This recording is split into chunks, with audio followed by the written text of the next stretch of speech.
अस्सलाम वालेकुम। New Oxford modern English workbook 3 poem robin, इसकी हम एक्सरसाइज सॉल्व करेंगे। एक्सरसाइज ए में क्वेश्चन नंबर 1 और 2 में सिमिलीज के बारे में बताया गया है। सिमिलीज को उर्दू में तशबीहात कहते हैं, यानी एक चीज़ की खुसूसियात का दूसरी चीज़ के साथ हकीकी कंपैरिजन यानी मुवाजना किया जाता है। दो मुख्तलिफ चीज़ों को एज का वर्ड यूज करके कंपेयर करते हैं। A simile is a figure of speech that directly compares two things using comparison word as. जैसा कि you were as brave as a lion, तुम इतने बहादुर थे जितना कि शेर। तो आइए हम इसमें भी पढ़ते हैं। Read the following sentence and talk about the meaning. The boy is as cool as a cucumber. लड़का इतना ठंडे मिजाज का है, इतना कूल नज़र आ रहा है जैसे कि खीरा। ये सेंटेंस इसके बारे में क्यों लिखा है? क्योंकि ये लड़का, जैसा कि आपको पिक्चर में नज़र आ रहा है, जंगल से गुजर रहा है, उसके पीछे एक टाइगर या लॉयन आ रहा है और वो उससे ज़रा सा भी खौफज़दा नहीं है। तो इस लड़के की बेखौफी, धीमेपन और ठंडे मिजाज को खीरे से तशबीह दी गई है। Question number 2, match A and B by drawing lines. पहले हम इन सेंटेंसेस को इन सिमिलीज के साथ मिलाएंगे और फिर नेक्स्ट पेज पर इन्हें सेंटेंसेस की सूरत में लिखेंगे और फिर मैं उनके मीनिंग्स आपको बताऊंगी। The lake has no water in it, as dry as a bone. Mona is always kind and polite, as good as gold. Shahad's hair is not grey, as white as snow. The box was lifted by 5 strong men, as heavy as lead. Bilal's grandfather is very old as the hills. Question number 3, make sentences by using A and B.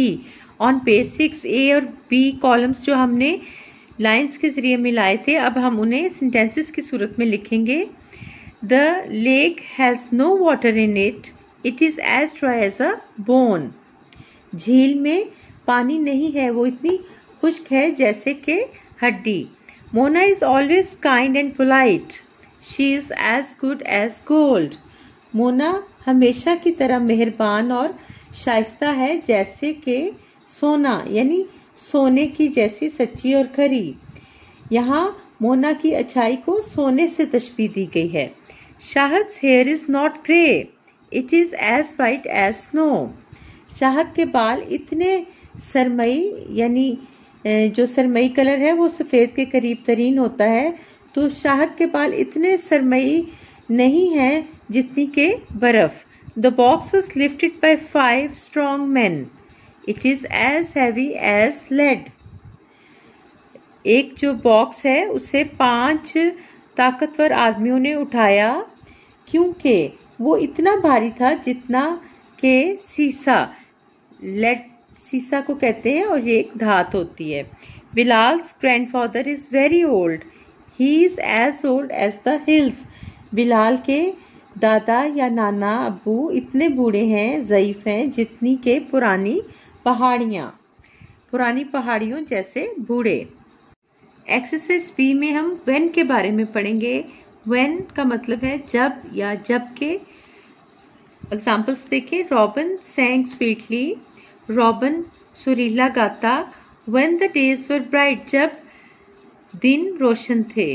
Adnan washes his hand when they are dirty, Adnan अपने हाथ धोता है जब वो गंदे होते हैं। Question number 1 है, make sentences from the following, use when in each sentence. In sentences को आप पढ़ें, इधर वाले भी और इधर वाले भी, और फिर इनको मैच करना है व्हेन के साथ। इस तरह के जब एक्सरसाइजेस सॉल्व करनी होती हैं तो इनको 2 से 3 बार पढ़ना होता है, फिर आपको ऑटोमेटिकली समझ आना शुरू हो जाते हैं। जैसे Aliya wakes up, Mumtaz takes Umar to see a film, Ambreen likes mangoes. ये वाली लाइन आप पढ़ें 2-3 दफ़ा, फिर जो इधर दिए होते हैं उनको पढ़ें। Her friends worry her, it is his birthday, she hears the bird singing. इस तरह आपको समझ आना शुरू हो जाएगा जब आप इनको मिलाने लगेंगे तो आपको पता चल जाएगा फौरन कि किसको किसके साथ मैच करना है, लेकिन पहले आपने इनको पढ़ना है 2 से 3 दफ़ा। यहाँ मैं एक और चीज़ क्लियर कर देती हूँ कि मैंने यहाँ पेन से लिखा है। पेंसिल से क्योंकि वीडियोस देखने वालों को प्रोमिनेंट नज़र नहीं आता तो मैंने पेन यूज़ किया है। आपकी क्लास टीचर आपको पेंसिल यूज़ करवाती हैं तो आप पेंसिल ही से लिखें। तो आइए अब हम इसको सॉल्व करते हैं। Alia wakes up, full stop हटाकर आपने व्हेन का इस्तेमाल करना है। She hears the bird singing, यहाँ पे एस कैपिटल है उसको भी स्मॉल कर देना है क्योंकि अब ये एक सेंटेंस बन गया है। इसी तरह तमाम सेंटेंसेस बनाने हैं। नेक्स्ट पेज पर इनको आपने लिखना है, यहाँ से आप नोट कर लें।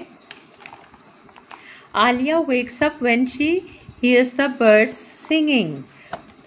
बी है Mumtaz takes Umair to see a film. There is nothing to see on television. Ambreen likes mangoes when they are ripe. Usma replies to letters when her friends write to her. Seema cries when her friends worry her.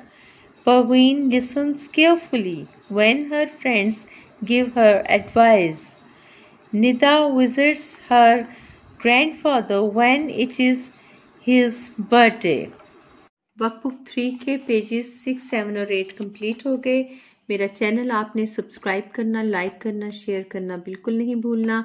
मेरा second channel Urdu poetry से related है, उसे भी आपने subscribe करना है। इसी ID पर मौजूद है जलतरंग के नाम से। Thank you. अल्लाह हाफिज़।